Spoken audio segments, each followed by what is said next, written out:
What's up, guys? Welcome back to the channel. I hope everyone is out there doing good today. Today I wanted to talk about something a little bit different. So after I got the SOG Terminus XR, I had been looking more into the bar locks, the Axis lock, the XR lock, and I had been looking at the Bugout because it's a lightweight variant of the XR, USA made steel, and a really killer warranty. I've been watching some videos and some comparison to other knives that are kind of competing in that market, so to speak, in that lightweight market. And I actually went with something a little bit different, and I wanted to show that to you guys today. And that is the Hogue Deka with the blue lava Damascus. So let me take you over to the bench, give you a better look at this, and kind of explain. Alright guys, we're back at the bench, and I wanted to talk a little bit more about how I decided to go with this Hogue Deka over top of the Benchmade Bugout. It is a made in the USA knife, and that was one of the big things that I was looking at for my next purchase. I wanted something lightweight for my daily carry, and this really kind of fit the bill for me. So when I first started looking, the Benchmade Bugout is in a lot of videos, a lot of pocket dump videos. There are a lot of fans of the knife out there, and rightly so. Obviously, it's very well made, killer warranty, and the folks that talk about their knives genuinely seem to love them. When I started looking at them, that was my intent, was actually to research the Benchmade Bugout and see if that was the knife for me. When I started going through the reviews and I started seeing some comparisons, I saw the Hogue and I was very intrigued. One of the things that I was really impressed with, being what I saw in the videos, was the factory edge. Every single video talked about the edge that Hogue has on their knives. It is a made in the USA knife. It has a 3.25 inch, and I don't know if you can see it, CMP 20 CV steel. So a really nice knife steel. I liked the clip point shape, and what really drew me in was the G10 scales. As you know, on the Benchmade Bugout, at least some of the entry-level variants, they are the polymer, which I do admit in the videos, I've heard folks say that the polymer has a very premium feel. It feels well done. It doesn't feel cheap in the hand. And that really didn't bother me too much. At that price point, I get why they're doing that. They're trying to make it as light as possible. And here's the thing.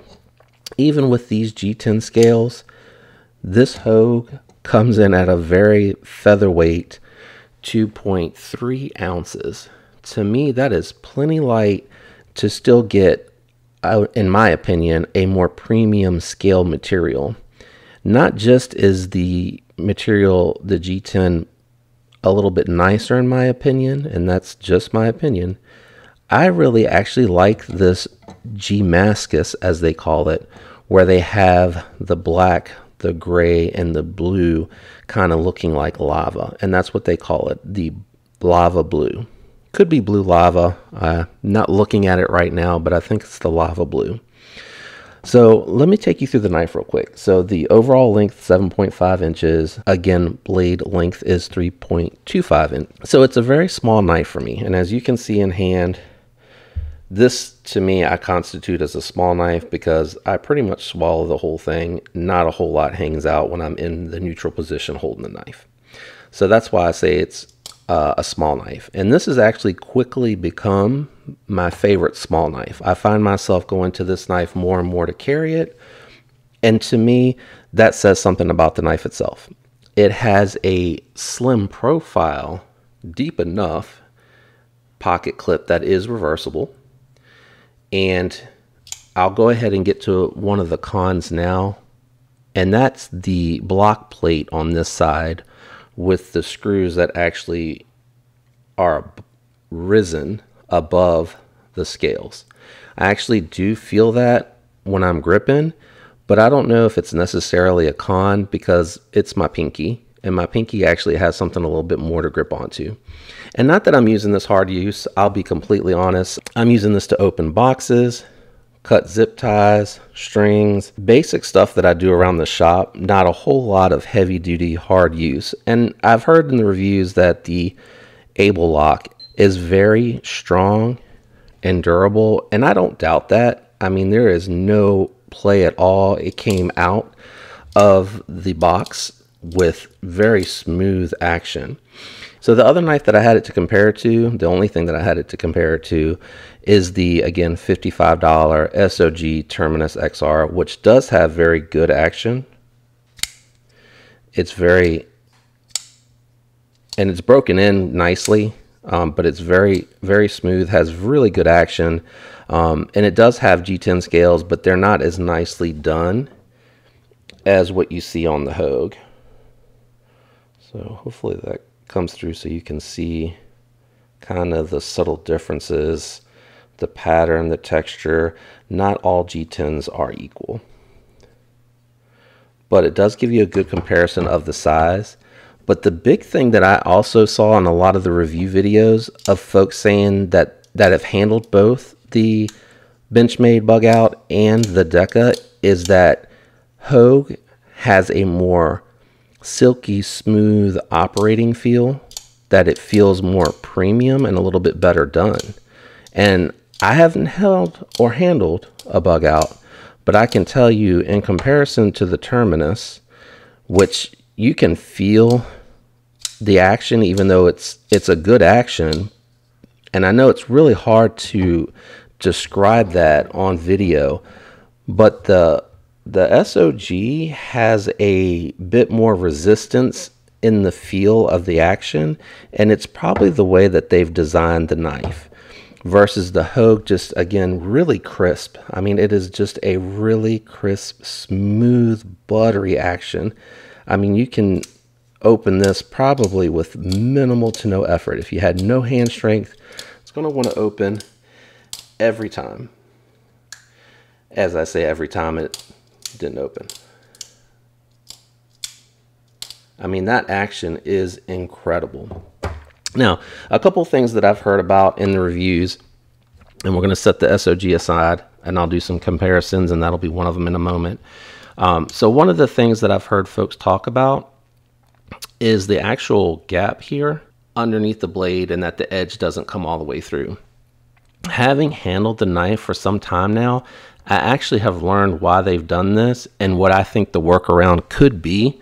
Not that Hogue is ever going to watch this video or listen to my feedback, but the reason that you see this here is actually because when it closes, if you pay attention to the location, is actually where the crossbar, and that's going to be impossible for me to show you that on camera, and I'm certainly not in a position to where I want to break this down, but that blade where that indentation is actually lining up perfectly with where the knife is. So if you pay attention here, this is closing up to the blade, and it makes room, and I really wish I could get in there and show you, but it makes room for the Able Lock to slide back and not make contact with the knife at all. Now, I think the easiest workaround is if they would have just simply had the actual handle come down straight and then curved it a little bit later. I think it would have hidden that blade. It's not an imperfection, but that blade design, it would have hidden that blade design a little bit better. And I know it's hard probably to imagine it dropping down a little bit further with just my thumb being there, but I think that would have been a simple fix for that aesthetic. But it's not a deal breaker for me, and the only reason I noticed it is because I saw where others talked about it in their review of this knife. So a USA made knife. I love the look. There's a red lava version out there, and I believe just a general black. And funny enough, in the last few days on Hogue's Twitter feed, they have actually revised this knife. They are doing a black carbon fiber with I think it's blue barrel spacers for accents, it looks really good. It's a really nice looking design. I personally like the Damascus look a little bit better than the carbon fiber. The carbon fiber looks a bit tactical, and I know that the black coated blade probably looks tactical to some, but I think the Damascus makes it less tactical looking for me. Now, the other thing that I'll say that they've done is, and I understand why they had to do it, there's a lot of hardware on this knife. And I really don't care about the weight savings, but I genuinely think they could have done without that spacer. You have the liner that's bolted down here, and I don't mind the fact that it's bolted down with 2 bolts here plus over here at the pivot. At least that's how it looks when I'm looking down into it. I could be wrong. It might just be these 2 that hold the liner in. But I think if they would have gotten rid of this, it would have been fine, because you have the pivot, which is a lot bigger here, that really kind of keeps this in its position. And then you would have had these 2 here. The only other thing that I thought that they might be able to do, but it actually would interfere with the blade path, would have been to imitate what SOG had done, which is this bolt goes straight through to the other side. I don't know how much of a difference that makes, but I think that that one less bolt for me would have made it a little bit better. You guys let me know what you think in the comment, if you agree with that or not. The other thing, the block plate, it's really hard to see underneath the clip here, but I think I'd have been okay with it just being naked without a clip, not having that in there. I think that would have probably been okay with me just having the holes. But I understand why they did that. They did that to keep it from moving around. I don't know if one screw by itself keeps it from moving around, but honestly, Hogue, I don't have that much resistance with this in my pocket. I don't think the pocket clip is going to come loose with just one bolt maybe centered instead of having it offset like that. Probably would have been okay. I don't think anybody, even with the hardest of uses of this knife, are going to have that really coming off being an issue. Anyway, let me give you guys a few comparisons. So let me give you guys some comparisons. So here it is again next to the SOG Terminus XR and the Ontario Rat 2 with Flatanium scales. So again, hopefully you guys can see why I constitute this as a small knife, and again, it has quickly become my favorite small knife. I go for this when I want the smaller knife, as opposed to my Spyderco PM2, which I should have brought down here, but didn't. A couple of more knives for you to compare it against too. So I've done the review before on the Brazen, which I think is a slightly larger knife, and then another small knife, which is the Civivi Elementum. As you can see, the Hogue is actually a little bit somewhere in the middle with these two. If I try to center it up as much as I can with the handle and the pivot, so I'm going to use the pivot here, you can see this has more handle length and more blade length, and you can see the Hogue has a little bit more blade length than the Elementum, and it has more blade length than the Elementum. All right, how about one more comparison? That's going to be what I constitute a large knife. So lining up the pivot, handle length again longer, just like the Brazen, and your blade length is longer. Now let me give you guys a comparative profile side by side. So you can see the Hogue is thinner than the PM2. It is also actually slightly thinner than the Rat 2 with the Flatanium. It is significantly thinner than the SOG Terminus XR. And then lastly, the Elementum, which it's hard to line up with the thumb, but I actually think, and I don't know if I can get it to focus in, it is slightly thinner than the Elementum. The last thing I'd like to do is just kind of show you a pocket dump of what I actually like to carry with the Hogue. So I actually, in my fifth pocket, carry the dime. And the reason for that is because in my pocket organizer, I actually carry the Lion Steel Best Man 2. I carry the Olight i5 TOS Starburst, which I really think complements because it's black with the accents, and this is blue with the accents, which I really like. And my Fisher Space Pen is what I carry in my pockets for the backups. I also really have grown to like the Redeemed Creation Company Slim Wallet. It has a spot, as you can see, for your cash. It has a place for some not used as often cards. And then on this side, I typically carry my ID and then my debit or my primary card.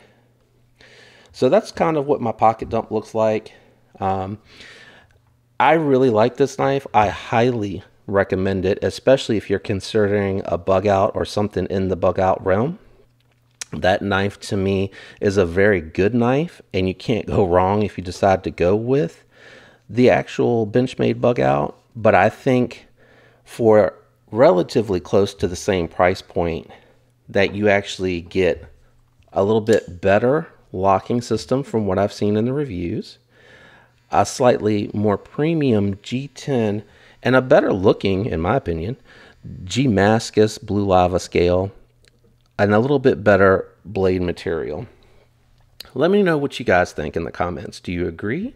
What do you think of the Hogue Deka? And is it the knife that you'd pick up based off of what you're looking for as a lightweight everyday carry? Thanks for tuning in. If you guys liked, please leave a like, leave a comment with any thoughts that you might have.